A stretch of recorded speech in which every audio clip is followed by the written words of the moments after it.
next part of your Part A paper is going to be your description of the subject you want to teach. And basically, if you go to page 3, you'll find the questions that I would like for you to answer there.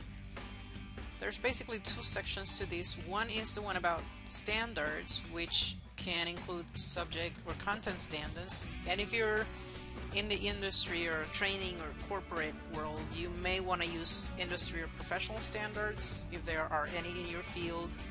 If you're in K-12, there's some Common Core, there's state standards, whichever standards you most often use in your job.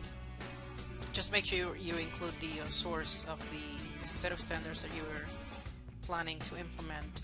You may also use technology standards since they are available for both teachers but also students and administrators. So if you're designing teacher training, you may use the standards for teachers. If you're designing teacher training for administrators, you may use those. Or if you're designing for some K-12 subject, you can also use the standards for students. These are optional, they're not required, but it is another way in which you can strengthen the lesson, since we are talking about partnering pedagogies using technology. The other piece to this section is the one about objectives, and you do have to have objectives that have behavior, and behavior is measurable, and also the conditions under which the behavior must take place.